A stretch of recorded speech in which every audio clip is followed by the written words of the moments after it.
Hai jagoan beasiswa, selamat datang kembali di Jago Beasiswa bersama idebeasiswa.com.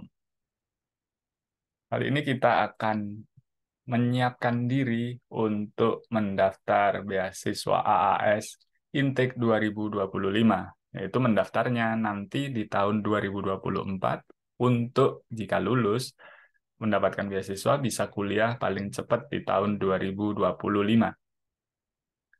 Mari kita lihat.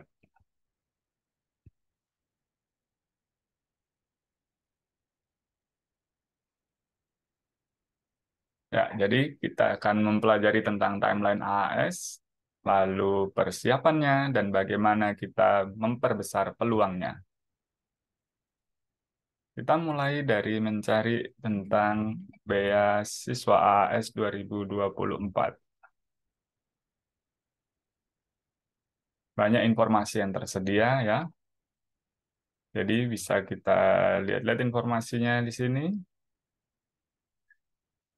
Jadi idebeasiswa.com juga sudah menyiapkan panduan dalam bahasa Indonesia.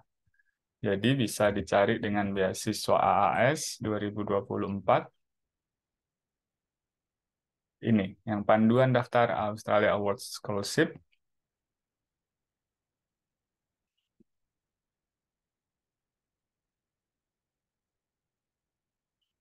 Jadi ini adalah timeline yang cukup baik. Jadi ketika mempersiapkan diri, kalau bisa 1 tahun sebelum penutupan.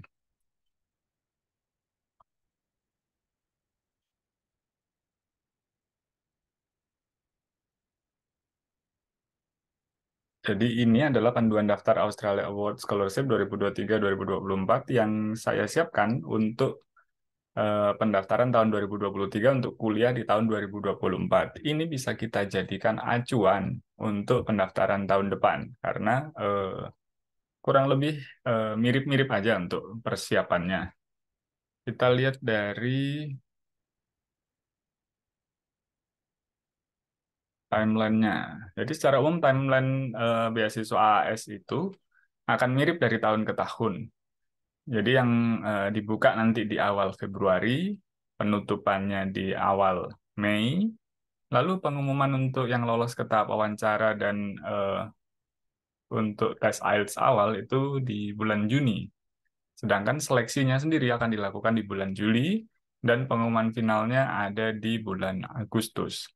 Jadi ini relatif tetap dari tahun ke tahun, dibuka di Februari, ditutup di Mei. Bisa disiapkan bahwa eh, kira-kira setahun lagi, video ini dibuat di Hari Pendidikan Nasional tanggal 2 Mei 2023, itu setahun ke depan kira-kira di awal Mei juga akan eh, sudah ditutup gitu ya pendaftarannya. Jadi kurang lebih bagi teman-teman yang mau ambil S2 atau S3 di Australia dengan beasiswa AAS, waktunya tinggal kurang lebih maksimal 1 tahun untuk mempersiapkan diri. Nah, jadi kalau waktunya 1 tahun lagi, maka kita harus persiapan apa saja yang harus disiapkan selama Anda adalah warga negara Indonesia yang tinggal di Indonesia dan mendaftar beasiswa AS dari Indonesia, bukan anggota militer, dan memenuhi syarat untuk mengurus visa, maka Anda bisa mendaftar beasiswa AS. Jadi tinggal isi saja seluruh pertanyaannya, lalu tentu karena nanti kuliahnya di Australia menggunakan bahasa Inggris, ada memiliki bukti kemampuan berbahasa Inggris. Jadi untuk dokumen-dokumen yang dibutuhkan sebetulnya tidak susah gitu karena hanya membutuhkan akte kelahiran, CV atau kurikulum vitae, fotokopi ijazah perguruan tinggi. eh, karena beasiswa AS ini untuk S2 itu berlaku untuk yang punya gelar D4 atau S1, maka jika yang D4 nanti butuh ijazah juga D3. Sedangkan untuk yang sudah memiliki master disarankan jika bekerja sebagai dosen, peneliti atau kepala dinas atau semacamnya itu untuk mendaftar S3 jika sudah punya S2.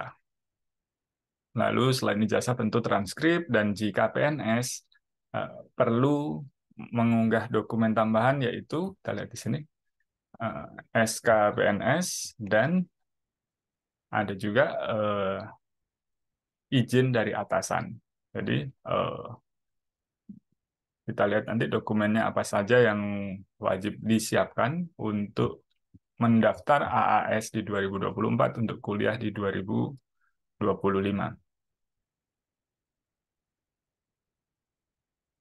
Jadi bagi teman-teman yang punya cita-cita untuk kuliah di Australia, siapkan diri dari sekarang, jangan sampai terlambat. Kalau bisa tetap saja mendaftar, apapun yang eh, hasilnya nanti, setidaknya sudah berpengalaman mendaftar. Sebagai tambahan bahwa beasiswa AS ini benefitnya banyak sekali ya, mendapatkan full cover untuk biaya pendidikan dan juga transportasi, biaya hidup, pokoknya lengkap. Jadi benefit yang bisa diperoleh itu eh, mencakup hampir keseluruhannya. Dan yang menarik adalah proses seleksinya ini eh, menilai semua sisi, bukan hanya dari sisi akademik, tapi juga dari sisi kepribadian, keterampilan, bagaimana cara berpikir, empati, dan lain sebagainya. Sedangkan jika nanti lolos ke tahap wawancara, tentu akan ditanyakan kompetensi akademik dan akan ngapain setelah lulus. Itu pertanyaan standar yang pasti akan ditanyakan nanti, serta eh, apa sumbangsi yang akan diberikan bagi Indonesia maupun bagi Australia, karena AAS ini diberikan oleh pemerintah Australia. Jadi di idbeasiswa.com juga sudah dirangkumkan syarat dan dokumen beasiswa AAS. Ini ada dalam bahasa Indonesia ya. Eh, Diambil dari situs resminya dengan beberapa penjelasan tambahan. Jadi yang paling penting di sini selain dokumen-dokumen dan prasyarat tadi adalah memilih bidang perkuliahan yang sesuai jurusan prioritas, atau istilahnya kalau di AS itu PDA, Priority Development Areas. Jadi ada beberapa jurusan yang diprioritaskan. Bukan berarti jika jurusan Anda tidak ada di situ, Anda tidak boleh mendaftar. Bukan. Tapi tolong dinarasikan proses pendaftarannya untuk kira-kira nanti setelah lulus akan bekerja mengatasi masalah di bidang tersebut. Jadi bisa saja jurusan kuliah atau program studi yang diinginkan tidak ada di dalam list, tapi pemanfaatannya bisa untuk menjawab salah satu masalah di jurusan prioritas yang tersedia. Pilihlah jurusan prioritas yang tersedia. Lalu untuk IPK, untuk jenjang doktoral minimal IPK 3, sedangkan untuk master IPK-nya minimal 2,9 untuk skala 4. Dan ketika tergolong di kategori yang dimudahkan, itu akan mendapatkan kemudahan. Jadi standar nilainya akan diturunkan. Jadi dokumen-dokumennya sebetulnya ini yang sudah disampaikan tadi, akta kelahiran, KTP, kurikulum vitae, ijazah, transkrip, dan kemampuan hasil tes bahasa Inggris ya yang boleh dipakai itu hanya TOEFL, IELTS, dan PTE. Nah, disinilah yang menjadi kesempatan untuk memperbesar peluang. Bagaimana memperbesar peluang diterima di beasiswa AS? Perhatikan bahwa akte kelahiran, KTP, ijazah, dan transkrip relatif sudah tidak bisa dirubah lagi dong. Jadi ya sudah akan seperti itu. Cuma ketika masih dalam bahasa Indonesia, mulailah cicil untuk menerjemahkan ijazah dan transkrip menjadi berbahasa Inggris jika belum ada terjemahannya. Paling baik terjemahkan di kampus masing-masing, minta terjemahan resmi dari kampus. Jika tidak ada, gunakan jasa penerjemah tersumpah. Nah, untuk bisa memperbesar peluang untuk diterima beasiswa AIT ini, fokuslah di nomor 3 untuk kurikulum vitae yang terbaru, buatlah dalam bahasa Inggris. Buatlah 2 lembar saja jika Anda ingin eh, mendaftar untuk S2 dan maksimal 3 lembar jika Anda ingin mendaftar untuk jenjang S3. Lalu fokus juga di nomor eh, 6 dan 7. Jadi di 6 dan 7 ini bisa dilakukan berulang-ulang atau bisa memperoleh dari banyak orang, nanti dipilih yang paling baik. Jadi silahkan tes TOEFL atau IELTS-nya berulang kali sehingga dapat hasil yang baik. Bisa juga nanti dengan ikut bimbingan khusus untuk meningkatkan kemampuan berbahasa Inggris.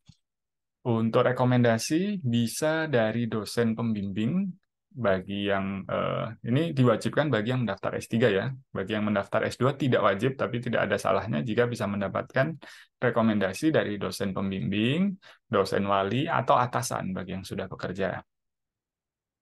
Dan untuk yang nomor 8, jika mengambil beasiswa Master by Research atau beasiswa S3, jenjang doktoral, jadi dua macam ini, Master by Research atau beasiswa doktoral, ini wajib untuk mengisi rincian proposal penelitian. Tidak banyak yang harus diisi, tempatnya tidak terlalu panjang untuk diisi, jadi fokus saja, bukan proposal penelitian, tapi inti dari proposal penelitian. Jadi semacam outline penelitian saja yang ingin dilakukan seperti apa. Dokumen 9 dan 10 itu standar, nanti pastikan mendapat izin jika Anda adalah PNS aktif. Dan juga lampirkan surat keputusan pengangkatan PNS. Jadi untuk memperbesar peluang, saya ulangi, yang harus disiapkan, harus diperbaiki adalah kurikulum vitae, kemampuan bahasa Inggris, dan rekomendasi dari dosen atau atasan. Jika ada yang ingin ditanyakan, tinggalkan komentar ya. Cek juga info lainnya di idbeasiswa.com. Jangan lupa subscribe channel Jago Beasiswa. Terima kasih, semoga sukses.